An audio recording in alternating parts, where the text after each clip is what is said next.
और आज गांधी मैदान के ऐतिहासिक धरती पर पाटलिपुत्र के जमीन पर जो हिंदुस्तानी अवाम मोर्चा सेकुलर के द्वारा दलित समागम समारोह हो रहा है, उसकी अध्यक्षता डॉक्टर संतोष कुमार सुमन जी कर रहे हैं। संचालन बहुत सलीके से, बहुत अच्छा से कर रहे हैं श्री शंकर मांझी जी, श्री श्याम सुंदर जी। उपस्थित हुए आपके सामने माननीय मुख्यमंत्री बिहार सरकार, और आप कह सकते हैं कि ये जो समागम है हिंदुस्तानी अवाम मोर्चा सेकुलर के माध्यम से है। हो सकता है इसके चलते भी, चूंकि एनडीए की ये बैठक नहीं है, वो आए, आपको आशीर्वाद दे करके चले गए। अभी उपस्थित हैं हमारे सम्राट चौधरी जी, माननीय उप मुख्यमंत्री बिहार, जिनके बारे में सब लोग जानते हैं, और डॉक्टर अनिल कुमार जी जो माननीय विधायक हैं, ज्योति देवी जी, प्रफुल्ल मांझी जी, दीपा कुमारी जी और लौंगी भुइयां। आप लोग जानते हैं इतिहास है बिहार का। बिहार का भुइयां समाज एक से एक करतब करके दिखला रहा है। पर्वत पुरुष दशरथ मांझी जी 22 वर्षों से अधिक समय लगाकर पर्वत का सीना को चीरा, पर्वत पुरुष का नाम आया। हालांकि कि भारत रत्न की उपाधि के लिए हम लोग मांग कर रहे हैं, अभी तक नहीं मिला, मिलना चाहिए उनको। उसी क्रम में हमारे लौंगी भुइयां जी हैं, जिनको कैनाल मैन हम लोग कहते हैं। 7-8 किलोमीटर कैनाल अपने फावड़ा से और ये से बकरी चलाने के क्रम में जाते जाते कई एक सड़कों में बना करके उन्होंने बना दिया है। आप लोग बिहार के कोने कोने से अपना समय बर्बाद करके हम लोगों के सुनने के लिए आए हैं। थोड़ा धैर्य आप लोग रखते, ये थोड़ा अच्छा नहीं लग रहा है। बाहर के लोग आएंगे, हमारी एकता के लिए हम आए हैं, हम एकता प्रदर्शित करने के लिए आए हैं। अगर आप जा रहे हैं तो हम समझते हैं कि लोग के दिल में यही आएगा कि लोग भाड़े पर आए हैं और चले गए हैं। इसलिए हम आह्वान करते हैं कि आप समागम में आए हैं, दलित समागम में आए हैं, तो सबों की बात सुन करके जाइए, और सुनिए ही नहीं, उसको अमल कीजिए, ताकि आगे आने वाला राजनीति में आपको फायदा हो। आज दलितों की समस्या अनेक है, सब कोई जानते हैं। आप कटोरा लेकर के घूमते हैं, लेकिन आज दलित की बात कहने के लिए, सुनने और सुनाने के लिए आए हैं, तो आप जल्दीबाजी कर रहे हैं। ये अच्छी बात नहीं है। इसलिए जाने वाले सभी भाइयों को कहना चाहते हैं, हम लोग 5 बजे तक नहीं रखने जा रहे हैं, 3 बजे तक नहीं रखने जा रहे हैं, मात्र आधा घंटा, पौन घंटा में आप लोगों को छोड़ेंगे। इसलिए जो जहां हैं, काफी संख्या में आए हैं, कहने की कोई जरूरत नहीं है, लेकिन एक साथ आप नहीं दिख रहे हैं, ये हमारे समागम में थोड़ा सा खलल लगता है, ऐसा हमको लगता है। इसलिए अभी भी अनुरोध है कि जो जहां हैं आप लोग आइए, और हम लोगों की बात, और सबसे बड़ी बात है, अभी हम प्रस्ताव पास करने वाले हैं। क्या प्रस्ताव पास करने वाले हैं? आप गांव घर में जाइएगा तो लोगों को सुनाइए, और उसके आधार पर राजनीतिक निर्णय लेने की जरूरत है। बाबा आम्बेडकर ने कहा था कि राजनीति एक चाबी है और विकास एक ताला है।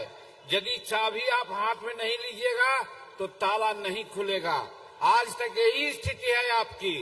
आप चाबी नहीं पकड़ पाए हैं, राजनीति पर आपका पकड़ नहीं है, इसीलिए आज आप कटोरा लेकर के घूम रहे हैं। आज संतोष कुमार सुमन जी और उनके सभी लोग जो संयोजक हैं, हम धन्यवाद देना चाहते हैं। बहुत मशक्कत से आप लोगों के यहाँ जुटाने का काम किए हैं। काफी संख्या में आप आए हैं, इसमें कोई दो मत नहीं, लेकिन एक जगह अगर होते तो शायद दूसरे के दिमाग में बहुत तरह की बात आती। अभी भी हम कहना चाहते हैं, जहाँ कहीं भी आप हो, थोड़ा देर ठहर जाइए, रुक जाइए, और जो प्रस्ताव पारित हो रहा है उसको सुन लीजिए, उसके बाद जाइए। यही कहना चाहते हैं, तभी आपको आने की सार्थकता है। नहीं तो आप गाड़ी से आए हैं, समय बर्बाद करके आए हैं। आपका समय इतना आसान और सस्ता नहीं है, इसलिए यहाँ से आइए तो कुछ लेके जाइए। यही हम जाने वाले लोगों से कहना चाहते हैं, थोड़ा सा धैर्य रखिए। भाइयों बहनों, बहुत बात हम नहीं कहना चाहते। एक बात जरूर है कि हम शेड्यूल कास्ट के लोग और शेड्यूल ट्राइब्स के लोग हिंदुस्तान में आबादी के दृष्टिकोण से हम सबसे ज्यादा हैं। 30% से नीचे हम लोग नहीं हैं, लेकिन सत्ता किसके हाथ में है आप लोग जानिए। बाबा आम्बेडकर ने हमको दलित बनाया था, हमको अनेक जात में बांटने का काम नहीं किया था, और एक दलित के रूप में ही 1956 में ये बौद्ध धर्म को अपना करके वो दुनिया से चले गए। हम लोगों को सीख लेना चाहिए कि बाबा साहब जो हमको उदाहरण पेश करके गए हैं उसको हम लोग कम से कम अब माने। हो सकता है हमारे पीढ़ी के लोग नहीं समझे, लेकिन अब नौजवान साथी जो हैं 25 वर्ष, 30 वर्ष, 40 वर्ष के, उनके कंधों पर ये जिम्मेदारी आई है कि आप समझिए, अब बाबा साहब जो कह के गए हैं उसको समझ करके आप अमली जमा पहनाइए, और जब अमली जमा पहनाइएगा तो सत्ता आपके हाथ में होगी। और आज कहते हैं हमको इंदिरा आवास दे दो, आज कहते हैं हमको 5 डिसमिल जमीन दे दो, आप कहते हैं हमारे बच्चों को पढ़ा दो। ये कहने की जरूरत नहीं है, आप खुद करने लायक हैं, बशर्ते कि आपकी 30% की जो आबादी है वो एक हो करके राजनीति की इच्छा व्यक्त करे। वो ऐसा नहीं कर पाए हैं, तो इसलिए आज ये समागम है। यही लिए हम लोग आप लोगों को यहाँ बुलाने का कष्ट किया है कि आप लोग आए। और 2025 में चुनाव होने वाला है। 2025 में हम लोग सम्मिलित निर्णय लें और अपने मन की सरकार को बनावें जो आपका काम कर सके। और कौन काम है उसका तो अभी मांग पत्र में बातें आएगी, लेकिन जो प्रमुख बातें हैं हम कहना चाहते हैं। मेरे भाइयों, अभी सुप्रीम कोर्ट ने एक निर्देश दिया है हम लोगों को, भारत सरकार को, कि शेड्यूल कास्ट जो हम लोग अभी हैं, दलित नहीं हो पाए हैं, शेड्यूल ट्राइब्स हैं, हम लोग एक नहीं हो पाए हैं। इसका उपाय यही है कि हम कैसे इसको बढ़ावें।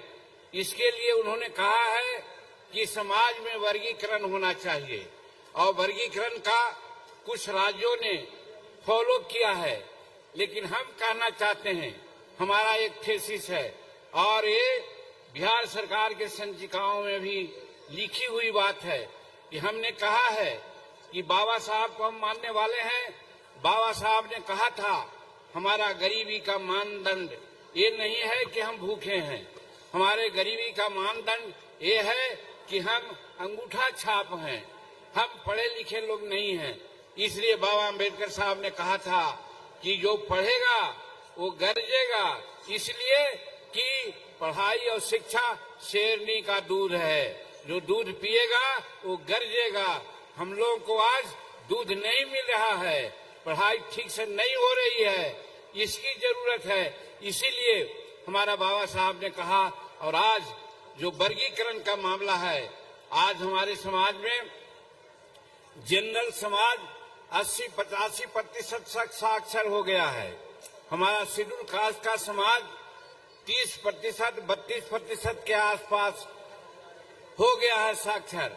लेकिन जो हमारे समाज में बहुत से उपजातियां हैं, उनकी साक्षरता दर 7%, 8%, 9%, 12%, 15% है।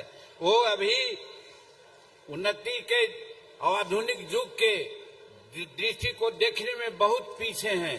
इसलिए हमारी मानना है, और ये हम समझते हैं सुप्रीम कोर्ट का निर्देश भी है, कि हमारे शेड्यूल कास्ट में, दलित में वर्गीकरण होना चाहिए शैक्षणिक आधार पर।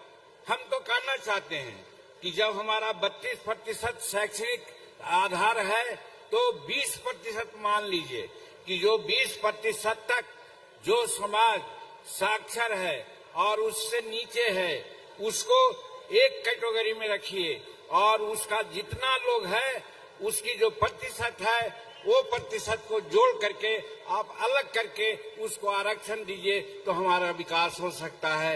ये सुप्रीम कोर्ट का निर्देश है और इसीलिए हम कहना चाहते हैं कि हमारा वर्गीकरण होना चाहिए। आप जानते हैं हम सेंट्रल मिनिस्टर हैं, सेंट्रल कैबिनेट में ये बात आई थी।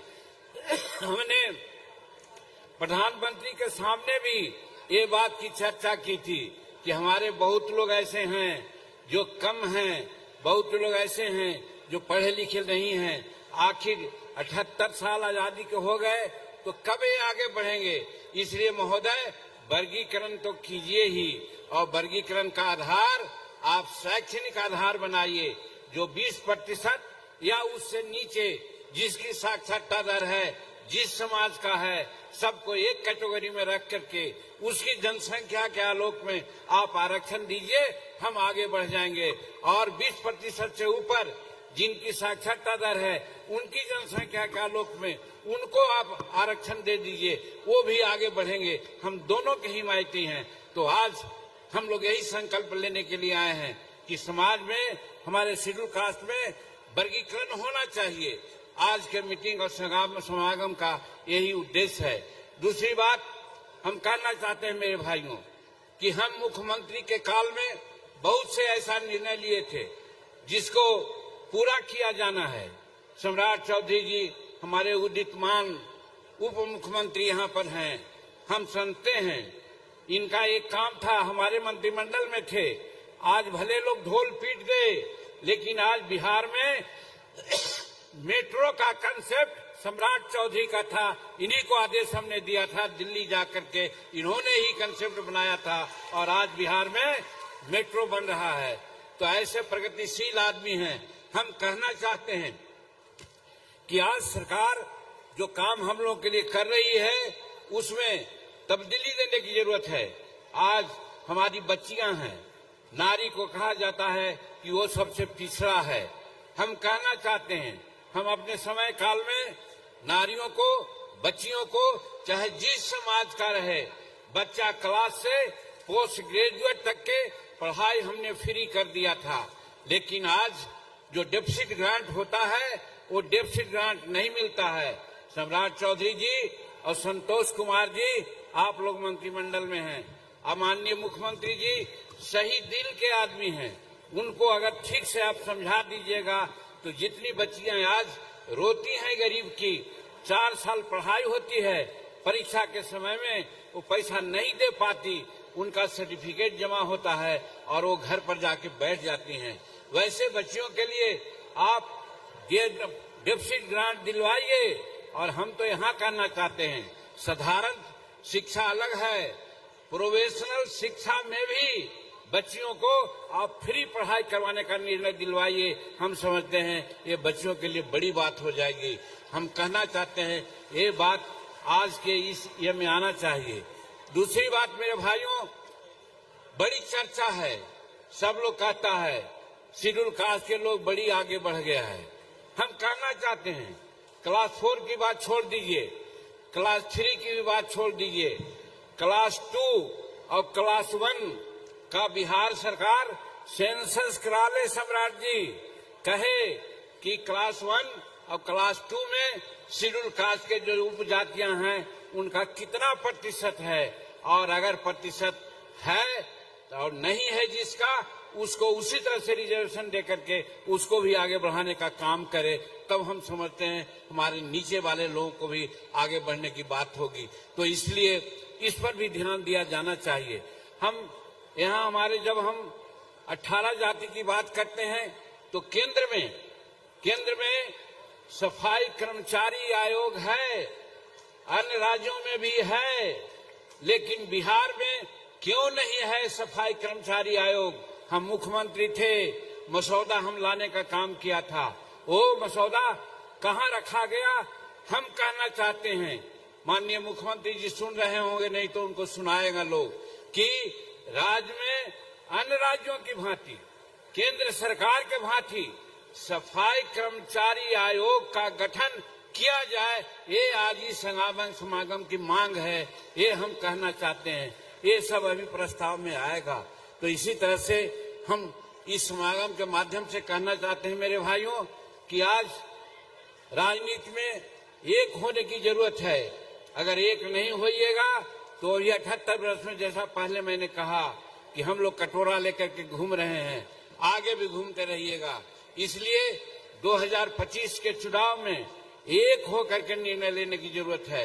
एक कौन पार्टी ज्यादा नेतृत्व दे सकता है, कौन लोग आगे बढ़ा हुआ है, जिसको सहयोग देने से दूसरे लोगों को हम समानांतर जा सकते हैं, अपना हक ले सकते हैं, वैसे लोगों के पक्ष में एक होकर के हमारा दलित समाज और शेड्यूल ट्राइब समाज एक होकर के मतदान करेगा तो आगे आने वाले दिन में कोई भी प्रस्ताव हम बिहार सरकार से पास करा लेंगे। इसलिए इस समागम की आवश्यकता हुई है, इसलिए हम लोग यहाँ पर आए हैं। इसलिए यहाँ से आप जाइए तो उद्देश्य लेकर के जाइए कि हम कैसे एक होकर के अपना काम करें, ये सारी बात है। इसके अलावे बहुत सारी बातें हैं मेरे भाइयों।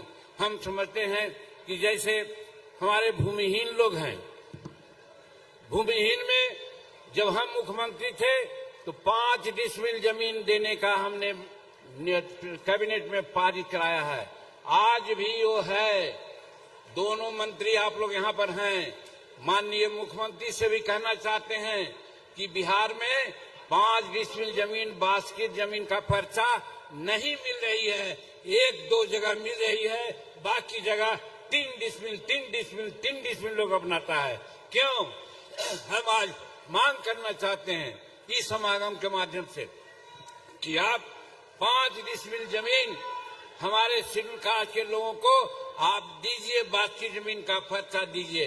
और बिहार सरकार उस तर्ज पर जैसे केंद्र सरकार और दूसरे राज्य के लोग बनाता है मकान, उस प्रकार का मकान बना के दीजिए।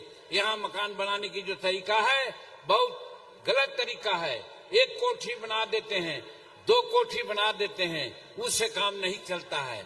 आप 2-3 कोठी बरामदा के साथ किचन दीजिए, शौचालय दीजिए। इस तरह का अगर आप बना के देते हैं अच्छा मकान जो आज 21वीं शताब्दी में हमारे रहने लायक है, तब समझा जाएगा कि आप दलितों के प्रति कुछ सोच रखते हैं। तो ये भारत सरकार से भी कहा है, आपसे भी कहते हैं कि आप देते हैं तो ठीक से हमको आवाज दीजिए जिसमें हम रह सकेंगे। इसलिए ऐसा 5 डिसमिल जमीन की व्यवस्था कीजिए और मकान ठीक बनाइए। और उसके अलावा बहुत काम नीतीश कुमार जी ने किया है। प्रधानमंत्री जी भी यशस्वी हैं, भारत को आगे बढ़ाने के लिए अनेकों काम कर रहे हैं। आज हम तीसरी अर्थव्यवस्था होने की स्थिति में आए हैं। आज 2047 में विकसित भारत की कल्पना प्रधानमंत्री जी ने किया है और जरूर होगा। लेकिन हम बिहार में कहना चाहते हैं कि आज बिहार में जमीन में, भूमि सुधार में काम नहीं हो रहा है। और वो इसका है कि आज यहाँ 17 लाख एकड़ जमीन है और जमीन संपुष्टि का मामला आया है तो 5 या 6 लाख एकड़ ही हुआ है।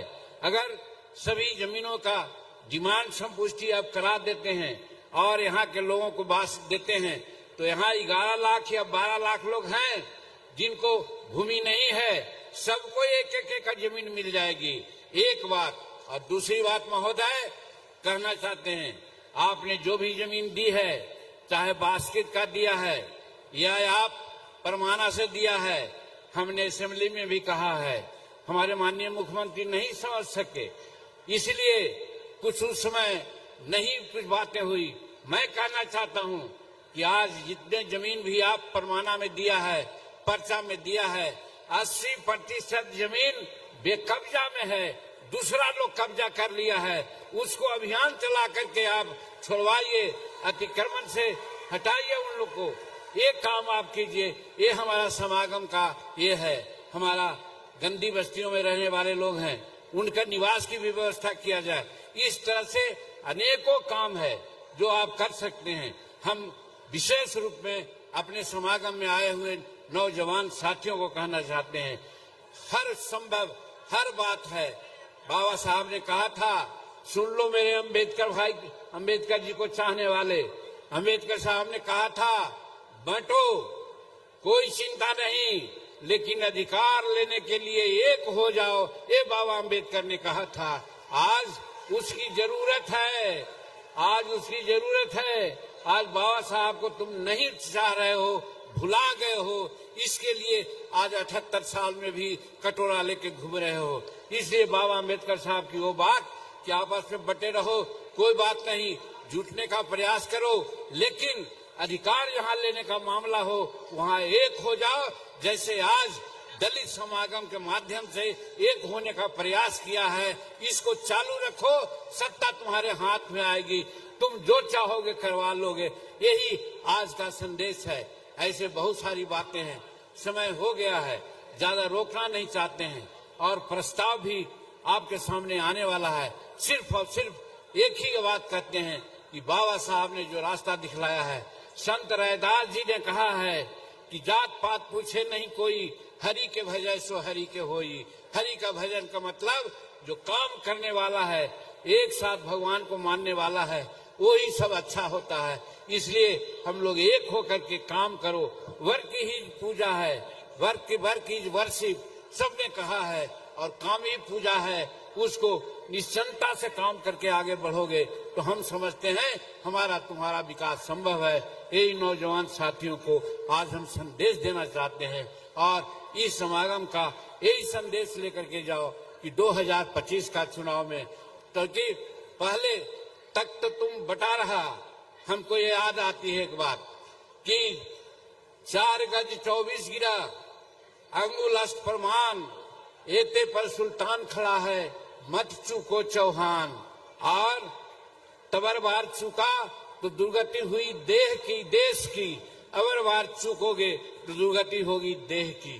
चंद्रवरदाई का एक कथन कह करके कि मत बटो, बटने के साथ तुम्हारे साथ नाइंसाफी हुई है, और अगर एक हो करके चलोगे तो तुम्हारे सत्ता तुम्हारे हाथ में होगी। यही कह करके हम बहुत बहुत धन्यवाद देते हैं संतोष जी और लोक आयोजकों को, जो आज दलित समागम की बात की है, उनको हम धन्यवाद देना चाहते हैं और कहना चाहते हैं कि जो प्रस्ताव है उसको पढ़ करके सब लोगों से पारित करवाइए और बिहार सरकार और भारत सरकार को आप दीजिए। हम समझते हैं कि आपका काम होगा। इन्हीं चंद शब्दों के साथ बहुत बहुत धन्यवाद, बहुत बहुत शुभकामनाएं।